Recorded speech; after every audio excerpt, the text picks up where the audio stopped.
Well, good morning, everybody. It's breakfast time and time in the scriptures. Get your Bible open. Come on with me. Genesis chapter 32. We're going to see a blessing God brings on the life of Jacob. Genesis 32. Come on.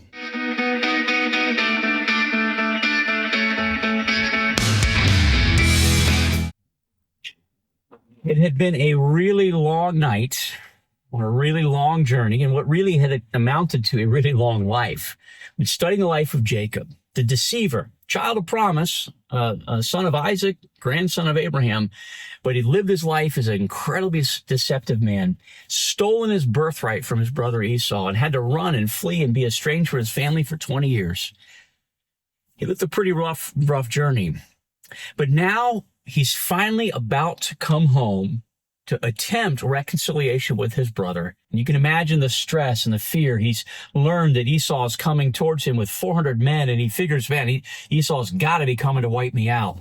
And so then there's a night. I can imagine in his shoes that evening would be a lot of prayer, a lot of struggle, a lot of wrestling, a lot of anxiety cycling in my mind. Something incredible happens. At first, it's going to seem like one of the weirdest things you've read.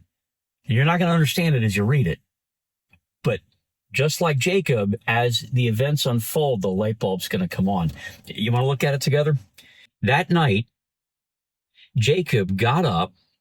He took his 2 wives, his 2 maidservants, his 11 sons, and he crossed the ford of Jabbok. And after he'd sent them across the stream, he sent over all his possessions. So, man, they're all in. Everything is out, right? But then it says in verse 24 that Jacob was left alone. Now, here's where it gets weird. It simply says, just a simple phrase, and a man wrestled with him until daybreak. Oh, yeah, who is this guy? He's by himself. A man shows up. They're having a wrestling match all night long until sunrise. Verse 25.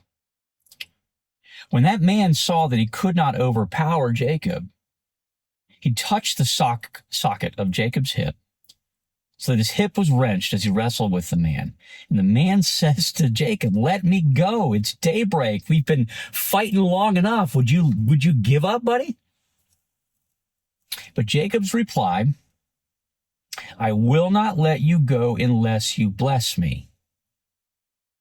Jacob has had an obsession his whole life with blessing. It's the very thing that caused him to steal the blessings from his brother, to steal the inheritance, asking his dad to give his blessing. He keeps asking for blessings over and over again. I think he has this concept, this understanding that when God does in fact provide a blessing, when God's people provide blessing, it is a sense of security. It's a sense of having, and I feel like Jacob has been kind of trying to hoard and hoard and hoard whatever he can get. Must be some kind of deep-seated insecurity that's rooted within him. Maybe it's the fact he grew up in a twin brother relationship, and Esau was more loved by his father, so there's probably a father wound in there. He's wrestling with this guy, and in my read of the text, he doesn't know any better who this guy is than you and me, but he's demanding, "Bless me." So, verse 27, here's where it starts to get cool, and we're going to start seeing something unfolding here. The man asked him, "What is your name?" "Well, it's Jacob," he answered. Which, by the way, if you remember, when he was born, he was grasping the heel of his brothers as he came out as a second born, and they named him Jacob, which means grasps the heel in the Hebrew language, but it has a connotation of being a deceiver. So Jacob's whole life has been defined as a deceiver, and he, in fact, lived up to that definition. But then the man gave him a new name, verse 28. The man said, "Your name will no longer be Jacob, but it will be Israel," or Israel, which means he struggles with God. Your name, Jacob, is no longer going to be a deceiver. Your name is going to be, he struggles with God because, you see this? Because you have struggled with God and with men, and you have overcome. This is a promise, friends. an identification from whoever this guy is. Jacob, you have wrestled and wrestled, and you've struggled with God, and you are, in fact, an overcomer. Well, Jacob wanted to know who this guy is. You probably do too, right? Well, verse 29, Jacob said, "Please tell me your name."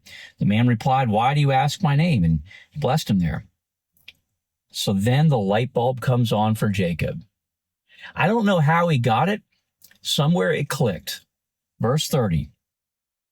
Jacob called the place Peniel, which means the face of God, saying, "It is because I saw God face to face, and yet my life was spared." Friends, what happened here?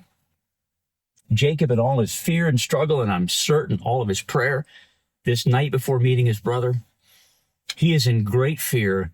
And this man approaches him, and he doesn't even know who he is, and he's just fighting, pressing through, demanding a blessing. And it turned out to be God. And what God did for Jacob is give him a brand new name. You are no longer a deceiver. You are one who will struggle through with God all the way to the point of overcoming. Friends, I wonder, what's the name God gives you? How does God see you different than you see yourself? Could you give God 6 more minutes? Ask him to reveal to you how he sees you. Are you an overcomer, even though maybe you think you're not? You pray about that. Give God 6 more minutes. Ask him for the revelation. God, who do you say that I am? And come on back tomorrow. We'll unpack just a little bit more of this right here on the Daily 6. We'll see you then.